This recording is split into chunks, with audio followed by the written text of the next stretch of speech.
สคานเลิศเพิดพริ้งยิ่งเทวี สงบรื่นชื่นจักรีอดิไสยเสนอนำทำกีฬาสง่าไกลสว่างใสในฤทัยพระเมตตาสถานฟ้ามิ่งมหา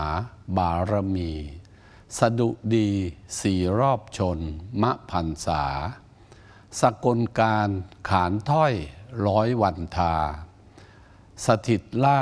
พระปีชาราชินีด้วยเกล้าด้วยกระหม่อมข้าพระพุทธเจ้านายพิพัฒน์รัชกิจประการรองนายกรัฐมนตรีและรัฐมนตรีว่าการกระทรวงคมนาคมและคณะผู้บริหารข้าราชการพนักงานรัฐวิสาหกิจกระทรวงคมนาคม